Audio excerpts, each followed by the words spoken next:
नमस्कार। तू कालो दधि का महास्तंभ, आत्मा के नभ का तुंग केतु। तू मर्त्य अमर्त्य स्वर्ग पृथ्वी, भूनभ का महासेतु। तेरा विराट यह रूप कल्पना पट पर नहीं समाता है। कितना भी कुछ कहूँ मगर कहने को शेष बहुत रह जाता है।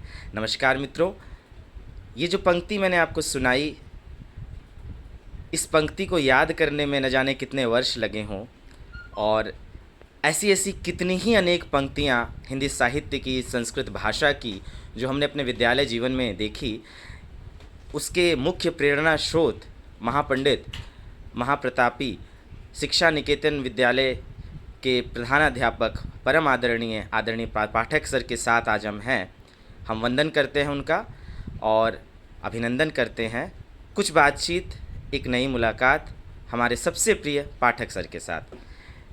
सर प्रणाम। सर, आपका हम बहुत धन्यवाद देते हैं कि आपने अपने इतने कीमती समय को हमारे साथ शेयर किया।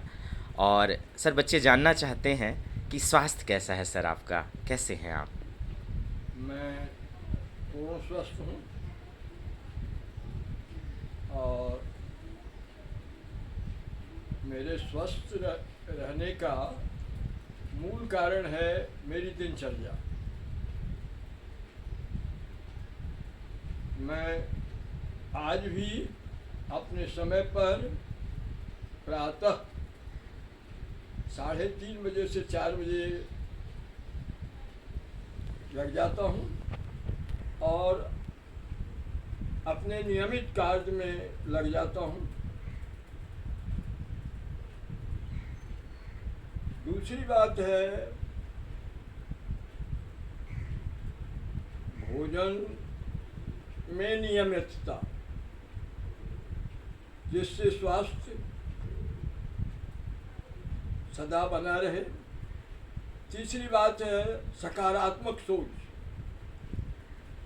अगर हमारी सोच नकारात्मक होगी तो स्वास्थ्य पर भी नकारात्मक प्रभाव पड़ेगा।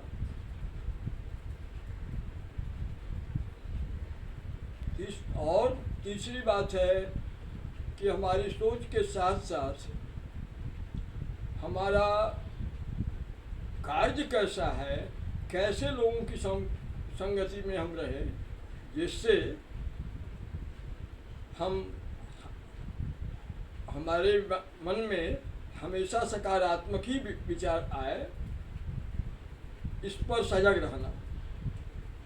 यानी व्यर्थ के लोगों से कम मिले और कम से कम बाहरी संपर्क रखें। स्वाध्याय पर सदा ध्यान देना है। साहित्य कांता सम्मित उपदेश है। उपदेश 3 प्रकार के होते हैं: गुरु सम्मित, मित्र सम्मित और कांता सम्मित। कांता सम्मित उपदेश लोगों के मन को प्रभावित करता है और प्रसन्न करता है। इसलिए साहित्य के अध्ययन में रुचि रखना। साहित्य का अध्ययन का अर्थ है सत साहित्य। आज की दुकानों में बहुत साहित्य के नाम पर बहुत सी ऐसी अश्लीलता परोसी जा रही है, जिससे मन और शरीर दोनों पर बुरा प्रभाव पड़ता है। ऐसे साहित्य से भी बचने की जरूरत है।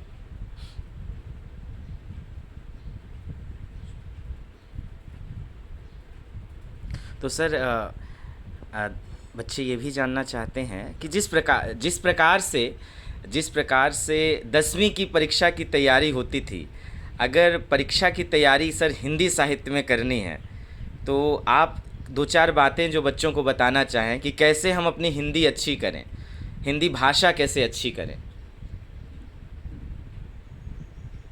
हिंदी भाषा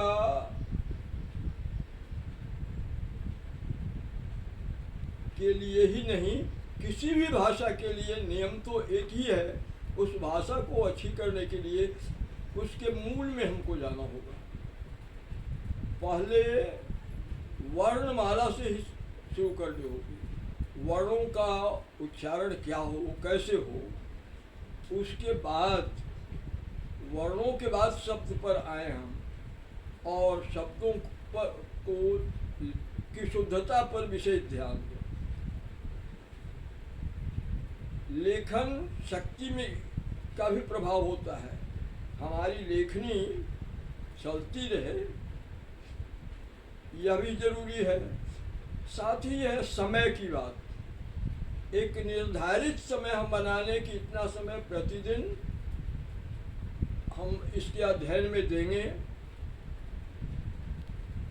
ऐसे अपने साहित्य में रुचि रखने वाले मित्रों से भी मिलकर हम परस्पर वार्तालाप से भी अपने आप में सुधार कर सकते हैं। जो मैं जानता हूँ मैं अपने मित्र को बताऊं और मित्र से मैं सीखूं। यह भी भाषा को सशक्त बनाने में काम देने वाला है। तो जब निर्धारित समय हम देंगे और नियम पूर्वक शब्दों को, वर्ण को, नाम, आख्यात, उपसर्ग, निपात, इसको अच्छी तरह समझकर आगे बढ़ेंगे तो हमारी भाषा अपने आप शुद्ध होती चली जाएगी। वाह सर, शिक्षा निकेतन विद्यालय के बहुत से बैचेस के लोग आपसे वार्ता करना चाहते हैं, वो आपको सुन रहे हैं। तो हमारे लिए शिक्षा निकेतन के लिए कोई संदेश आपके पास हो सर। हम लोग आपको बहुत याद करते हैं, सभी बैचेस के, 97 बैच, 98, 99, 2000, मैं 2003 से हूँ और हमारे बाद के भी। तो उनके लिए कोई अगर छोटा सा संदेश आप देना चाहें सर। शिक्षा निकेतन में मैं 35 वर्षों तक रहा और एक सामान्य शिक्षक के रूप में आया और प्रधानाध्यापक के रूप में वहाँ से सेवानिवृत्त हुआ। तो वे कार्य दिवस मेरे के रूप में वह मेरी कर्म भूमि थी और आज वह मेरे लिए तीर्थ स्थान है, जहाँ से काम से मुक्त होने के बाद भी आज मैं वहाँ के लोगों को जब देखता हूँ तो एक श्रद्धा उत्पन्न होती है। हमारे पुराने विद्यार्थी नहीं, आज के विद्यार्थी भी जब दिखाई पड़ते हैं कि ये शिक्षा निकेतन के हैं तो ऐसा लगता है कि ये मेरे अपने हैं। ये अपनत्व की भावना जगती है।